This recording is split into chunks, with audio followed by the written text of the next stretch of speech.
नमस्कार। मैंने कुछ समय पहले यहाँ एक बुक पढ़ी जो कि स्वामी विवेकानंद जी की बायोग्राफी है। यह बुक हिंदी में लिखी गई है। मुझे शुरू में तो पता नहीं था कि ये उनकी बायोग्राफी है। मुझे लगा उनके कुछ व्याख्यान होंगे, कुछ डिस्कशंस होंगे, उसके लिए मैंने बुक लाई थी। और मैंने पढ़ना चालू किया तब मुझे समझ में आया कि ये तो उनकी पूरी बायोग्राफी है। और ये मुझे बताते हुए कोई बताते हुए कुछ संकोच नहीं हो रहा है कि मैं इसके पहले तक स्वामी विवेकानंद जी के बारे में सिर्फ नाम ही जानता था और ये जानता था कि हाँ, उन्होंने रामकृष्ण परमहंस मिशन की स्थापना की है, और उसके अलावा मुझे कुछ भी ज्ञान नहीं था। क्यों ज्ञान नहीं था, ये मैं भी अपने आप से क्वेश्चन पूछ रहा हूँ। एक उत्तर मिलता है कि शायद मुझे स्कूलों में कभी पढ़ाया ही नहीं गया। ये तो बताया गया कि विवेकानंद जी थे और उन्होंने एक बार शिकागो के धर्म सम्मेलन में ये जरूर कहा कि मेरे अमेरिकी भाइयों और बहनों, और हर बार इतना ही बोल के छोड़ दिया गया कि ये ही उनकी महानता थी। कभी समझ नहीं पाता था मैं कि ये उनकी महानता कैसे थी। पर देर से ही भली, आज मुझे ये बुक मिली और मैंने ये बुक पढ़ा, और इस बुक के पढ़ने के बाद मुझे ऐसा फील हुआ कि मुझे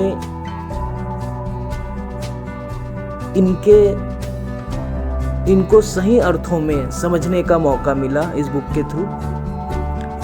और इनकी जो छोटी छोटी जो शिक्षाएं थी, जो ज्ञान था, जो इनके डिस्कशंस थे, वो मुझे बहुत ही सटीक लगे। तो मैं अभी आगे की अपने वीडियो सीरीज में इसी बुक के रिव्यू तो नहीं कहूँगा, छोटे छोटे पार्ट्स जो कि एक डिस्कशंस के फॉर्म में थे वो लेकर आऊँगा, जिसमें कि वो किसी न किसी ग्रुप में या किसी लोगों के साथ डिस्कशन कर रहे हैं किसी एक खास बात पे, जो मुझे भी सुनकर लगा कि ये तो ऐसा होना चाहिए था, हमने ऐसा क्यों नहीं सोचा। तो ये जो वीडियो सीरीज़ है ये उसी पे फोकस्ड है, और ये आज उसकी पहली कड़ी है। मैं पूरी कहानी पे नहीं जाऊंगा, बस मैं छोटे छोटे पॉइंट्स के साथ स्टार्ट करूंगा कि कहाँ पे उनका डिस्कशन हुआ, किस पॉइंट्स पे डिस्कशन हुआ, हम उसी पे फोकस करेंगे और उनसे लर्निंग लेंगे कि वहाँ पे वो क्या बात कर रहे हैं, और उस लर्निंग को समझने की कोशिश करेंगे। इतना बस बता दूं कि विवेकानंद जी पहले रामकृष्ण जी परमहंस जी से मिलने से पहले मूर्ति पूजा के खिलाफ थे, ब्रह्म समाजी थे, अपने आप को हिंदू सनातनी नहीं मानते थे। बट रामकृष्ण से मिलने के बाद उनके साथ बहुत से मतभेद होने के बाद धीरे धीरे काफ़ी कुछ उनमें परिवर्तन आया और चीज़ों को उन्होंने देखा, फील किया, और उसके बाद फिर उन्होंने जीवन भर रहने संन्यास का प्रण लिया। पूरे देश घूमे, अमेरिका भी गए, इंग्लैंड भी गए, यूरोप टूर भी किया, और वहाँ पे अपने नॉलेज को शेयर किया सबके साथ। और यही उनकी खासियत थी, वो अद्वैत सिद्धांत को मानते थे। अद्वैत सिद्धांत ये कहता है कि सारा जग और ईश्वर सब एक है। ईश्वर संसार ईश्वर की बनाई हुई वस्तु नहीं है, यही ईश्वर है। संसार ही ईश्वर है, ईश्वर ही संसार है। तो मैं यहाँ पे पहली हमारे डिस्कशंस पे आगे बढ़ता हूँ, जहाँ पे वो एक बार अपने यात्रा में गए हुए हैं और वहाँ पे उन्होंने एक पर्सन है, उनका नाम है मनमत बाबू। मनमत बाबू से उनका डिस्कशन चलता है। मनमत बाबू उन्हें बिल्कुल देख के पहली बार प्रसन्न नहीं था। वो उनके घर में आके बैठे थे। स्वामी जी, मैं उनको बार बार स्वामी जी के नाम से रिफ़र करूँगा, तो वो उनके पास आके बैठे थे और उनसे उनके पास 2 किताबें थी, एक तो थी भगवत गीता और दूसरी थी imitation of Christ, Swami ji के पास।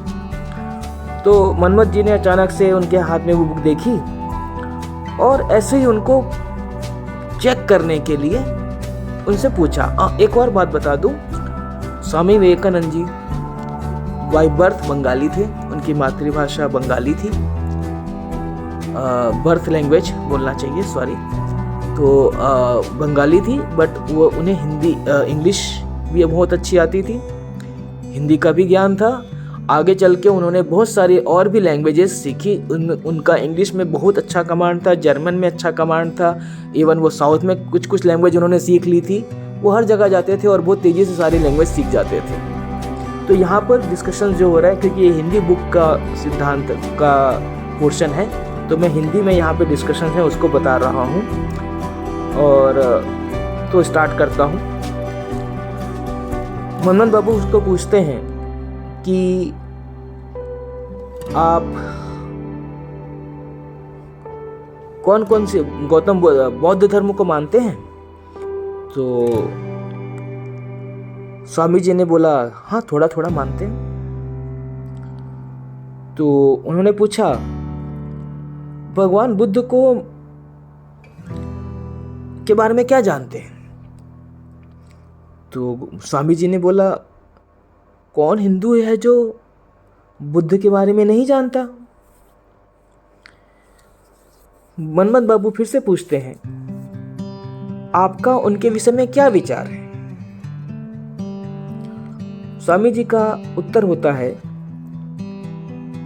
सर्वभूतों के प्रति और विशेषकर अज्ञानी और दीन जनों के प्रति अद्भुत सहानुभूति में ही तथागत का महान गौरव सन्निहित है। बुद्ध देव सदा यह कहते थे, मैं दरिद्र और साधारण जनों के लिए आया हूं, अतः मुझे जन भाषा में ही बोलने दें। यही कारण है कि उनके अधिकांश उपदेश अब तक भारत की तात्कालीन भाषा में ही पाए गए हैं। मनमत बाबू को इस तरीके के आंसर की अपेक्षा नहीं थी, फिर भी उन्होंने जानबूझ के क्वेश्चन को बदलने की कोशिश की। वो बोले कि ये बताइए कि बुद्ध, क्या आप यह मानते हैं कि बुद्ध के दर्शन या बुद्ध के ज्ञान के पश्चात ईश्वर की आवश्यकता है? मुझे तो लगता है कि बुद्ध के ज्ञान के बाद, दर्शन के बाद ईश्वर की आवश्यकता ही नहीं रह गई है। स्वामी मुस्कुराए और बोले, दर्शन शास्त्र और तत्व ज्ञान का स्थान जो भी हो, पर जब तक इस लोक में मृत्यु नाम की घटना है, तब तक, जब तक मानव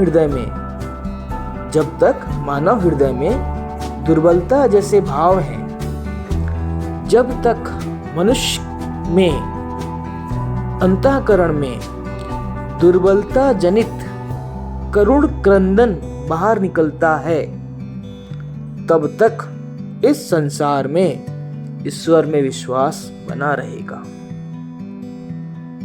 मनमत बाबू के पास कुछ आंसर नहीं था। उन्होंने बात बदल दी, आप भगवान को मानते हैं? स्वामी जी का आंसर, केवल भगवान को ही मानता हूं। अच्छा, तो श्री कृष्ण को भगवान मानते हैं? मनमत बाबू ने पूछा। स्वामी जी का आंसर, हाँ, श्री कृष्ण को भगवान नहीं मानूंगा तो किसे मानूंगा? मनमत बाबू, तो ये बताइए, उन्होंने गोपियों से प्रेम कर उनसे विवाह क्यों नहीं किया? स्वामी जी हंसे, श्री कृष्ण तो मुझसे भी प्रेम करते हैं, तो क्या मुझसे भी विवाह कर लें? मनमत बाबू, आप मजाक कर रहे हैं, परिहास कर रहे हैं यहाँ पे। बोले नहीं। स्वामी जी ने बोला, नहीं, मैं पूरी गंभीरता के साथ कह रहा हूं, यदि आप श्री कृष्ण से यह अपेक्षा करते हैं कि वे सारी गोपियों से विवाह कर लेते, तो ना आप उनके प्रेम को समझते हैं, ना गोपियों के प्रेम को। वह एक काम विहीन प्रेम था, अलौकिक प्रेम। उसकी परिणति विवाह नहीं थी, भगवत प्राप्ति थी। काम संबंध तो उस दिव्य प्रेम को धरातल पर ले जाता।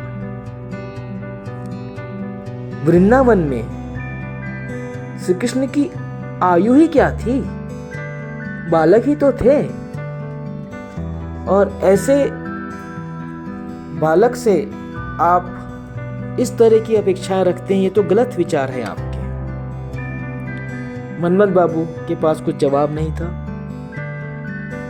फिर बात पलटते हुए उन्होंने कहा, अच्छा स्वामी जी, ये बताइए, भगवान राम ने सीता की अग्नि परीक्षा क्यों ली?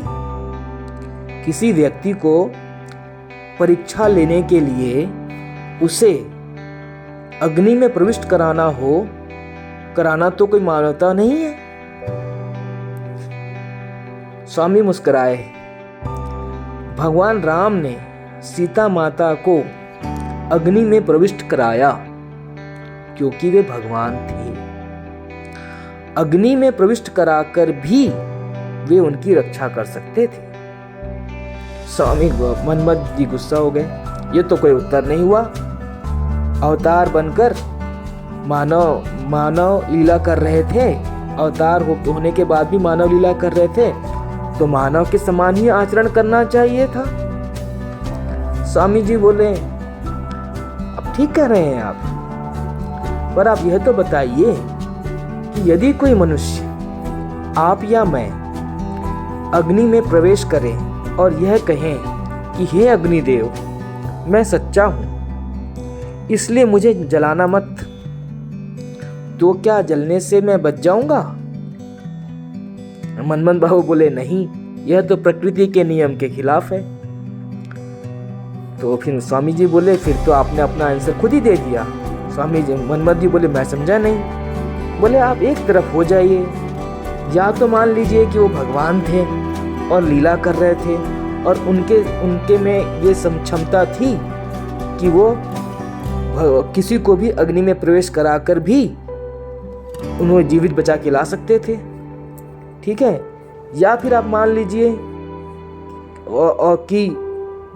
मान लीजिए कि अग्नि परीक्षा हुई ही नहीं, किसी ने दी ही नहीं, क्योंकि वहां से जीवित निकल के आना किसी के लिए संभव ही नहीं है। तो या तो अग्नि परीक्षा नहीं हुई थी, या फिर वो भगवान थे इसलिए उन्होंने अग्नि परीक्षा कराई और उन्हें सीता माता को जीवित बाहर निकाला।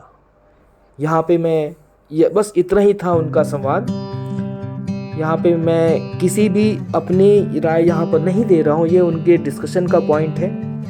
और यहाँ पे मुझे भी सोचने पे मजबूर कर देता है ये चीज़ कि हाँ, हमें कृष्ण की गोपियों के साथ प्रेम लीला या भगवान राम की सीता माता की अग्नि परीक्षा के बारे में सोचना चाहिए और सही निर्णय लेना चाहिए। धन्यवाद।